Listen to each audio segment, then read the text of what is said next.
जहां एक तरफ अफ्रीका में भारत ने चाइना को एक बड़ी चोट दी है, तो वहीं दूसरी तरफ चाइना के लिए बुलेट ट्रेन बन गया है काल। जानेंगे ऐसा क्यों कहा जा रहा है। जियोपॉलिटिक्स में बहुत कुछ चल रहा है, हमेशा की तरह जानने को मिलेगा बहुत कुछ। आइए जानते हैं इन खबरों को विस्तार से। सिक्योरिटी हो, ट्रेड हो, बिजनेस हो, एजुकेशन हो, अफ्रीकी देशों में एक बड़ी एंट्री ले रहा है भारत। आज 25 मई है। आज अफ्रीका दिवस मनाया जाता है क्योंकि इसी दिन साल 1963 में अफ्रीकी एकता संगठन का निर्माण किया गया था, जो जुलाई 2002 में अफ्रीकी संघ में बदल गया। हालांकि अफ्रीका ने लगातार शांति और सुरक्षा के लिए चुनौतियों का सामना किया और हमेशा से बाहरी समर्थन पर निर्भर रहा। अफ्रीका यूनियन शांति और सुरक्षा के लिए हमेशा 5 स्तंभों पर निर्भर रहा, लेकिन इन स्तंभों में समुद्री संकट से निपटने के लिए कार्य योजना ही नहीं थी, जिससे पता चलता है कि अफ्रीकी देशों को लगता है कि वो समुद्री खतरों से कम बल्कि उनके लिए आंतरिक खतरे ज्यादा हैं। लेकिन 21वीं सदी के पहले दशक में अदन की खाड़ी के आसपास, खास तौर पर सोमालिया के समुद्री इलाकों में डकैती घटनाओं में भारी इजाफा हुआ और इन इलाकों में व्यापारिक जहाजों को बुरी तरीके से निशाना बनाया गया। लिहाजा समुद्री डकैती ने अफ्रीकी देशों की शांति और सुरक्षा में समुद्री सुरक्षा के अभाव को पूरी तरह से सामने रख दिया। हालांकि बाद में समुद्री डकैतों पर कंट्रोल पा लिया गया और धीरे धीरे इंडो पैसिफिक अब इस क्षेत्र में सिक्योरिटी आर्किटेक्चर के लिए प्राथमिक ढांचा बन गया। भारत, जापान और फ्रांस जैसे देशों ने इंडो पैसिफिक नीतियों को पूर्वी और दक्षिण अफ्रीका के तटों तक बढ़ाया। खासकर भारत ने इस क्षेत्र में अपना प्रभाव बढ़ाने में काफी दिलचस्पी दिखाई। अफ्रीका में जहां जिबूती का एक बेस है, वहीं फ्रांस की जिबूती और उसके दक्षिण हिंद महासागर द्वीपों में बेस के साथ ज्यादा मजबूत मौजूदगी है। भारत ने फ्रांस और जापान दोनों के साथ अपने संबंध बनाए और इस पूरे क्षेत्र में लगातार अपनी मौजूदगी को मजबूत किया है। परंपरागत रूप से भारत की नौसैनिक तैनाती मॉरिशस और सेशल्स से जुड़ी रही है, जिसका विस्तार मेडागास्कर था। अब भारत के तट पर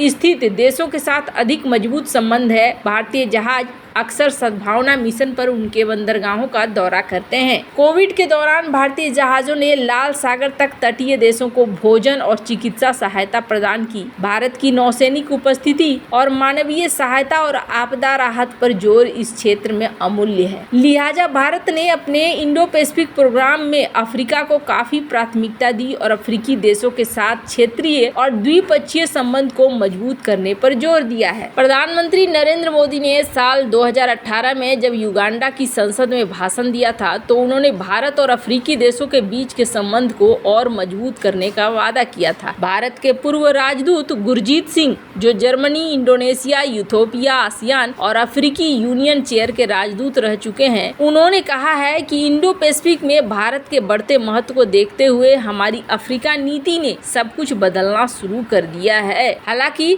भारत के लिए अफ्रीका बहुत ज्यादा महत्वपूर्ण है। भारत ने अब यहाँ पर निवेश करना शुरू कर दिया। भारत ने मोजाम्बिक के ऊर्जा क्षेत्र में बड़े निवेश के साथ साथ प्रशिक्षण और उपकरण उपलब्ध कराए हैं। इसके अलावे भारत ने इरिट्रिया, जिबूती, सोमालिया सहित अफ्रीका में 18 नए दूतावास खोले हैं। Ethiopia, Djibouti, Tanzania, Mozambique, Rwanda में रक्षा अताशे के नए पदों को भारत ने मंजूरी दी है। इसमें दक्षिण अफ्रीका और केन्या में मौजूद पद शामिल है। इस फैसले का मकसद पूरे हिंद महासागर में राजनीतिक और सुरक्षा जुड़ाव को बढ़ावा देना है। अफ्रीकी देशों को सैन्य सामानों का निर्यात भी भारत यहाँ पर कर रहा है। जिबूती में अमेरिका, चीन, फ्रांस और जापान के अड्डे हैं, लेकिन अमेरिकी जहाज लाल सागर और अन्य क्षेत्रों पर ध्यान केंद्रित करती रहती है। कभी सोमाली समुद्री डकैती के खिलाफ सक्रिय रहने वाली यूरोपीय सेनाएं अब कम नजर आ रही हैं, क्योंकि अब इस क्षेत्र में भारतीय नौसेना के जहाज सबसे ज्यादा दिखाई देते हैं। अफ्रीका के कई सेक्टर में भारत का ध्यान है, यहाँ तक कि एजुकेशन सेक्टर में भी है। तंजानिया के जांजिबार में भारत पहला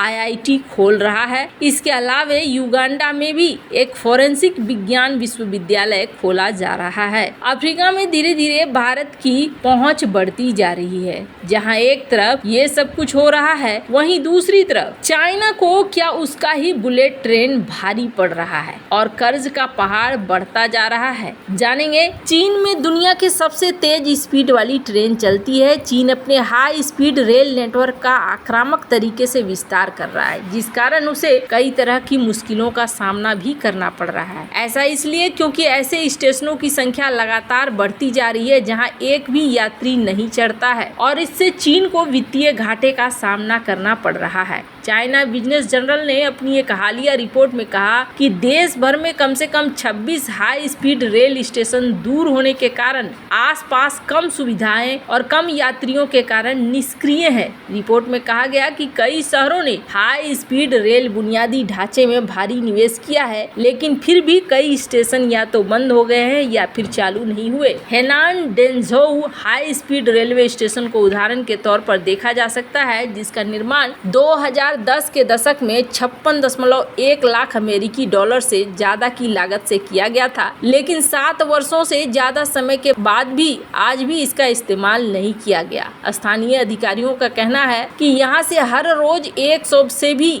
कम लोग यात्रा करते हैं, जिससे स्टेशन निष्क्रिय हो गया है। अगर ये चलता है तो भारी नुकसान होगा। कई स्टेशन ऐसे हैं जो कुछ समय के लिए चले, लेकिन यात्रियों की कमी के कारण उपयोग में अब नहीं है। पर्यवेक्षकों का कहना है कि हाई स्पीड रेल का बड़े पैमाने पर निर्माण कम्युनिस्ट पार्टी की अंधाधुंध बुनियादी ढांचे के विकास के प्रवृत्ति को दिखाता है। इस क्षमता से अधिक क्षमता पैदा करने के कारण है। इन परियोजनाओं में निवेश केंद्रीय और स्थानीय सरकार की ओर से बड़े पैमाने पर उधार लेकर किया गया है और इससे ऋण संकट गहरा गया है। दक्षिण कैरोलिना यूनिवर्सिटी के अकेन स्कूल ऑफ बिजनेस के प्रोफेसर फ्रैंक जी ने बड़ी प्रोजेक्ट को शुरू करने से पहले यात्रियों की संख्या का आकलन न करने की आलोचना की। इन परियोजनाओं के कारण बढ़ने वाले बोझ को लेकर चिंता जताई जा रही है। 2022 की पहली छमाही तक चाइना रेलवे ग्रुप का कर्ज 828 अरब डॉलर से ज्यादा हो गया। 2023 के आंकड़ों में पता चलता है कि साल के अंत तक चीन रेलवे ग्रुप्स का कर्ज 846.5 अरब डॉलर हो गया। चीनी अमेरिकी अर्थशास्त्री डेविड वांग का कहना है कि पिछले 40 वर्षों में चीन ने बुनियादी ढांचे में बड़ा निवेश किया। शुरुआत में ये निर्यात को समर्थन देने के लिए था, लेकिन अब ये डिमांड से भी ज्यादा हो गया। उन्होंने कहा कि कई हाई स्पीड रेलवे का निर्माण 1 दशक पहले हुआ था, जब इन्हें पर्याप्त रख रखाव की आवश्यकता है, जो और भी ज्यादा कर्जा को बढ़ाएगा भी। वैसे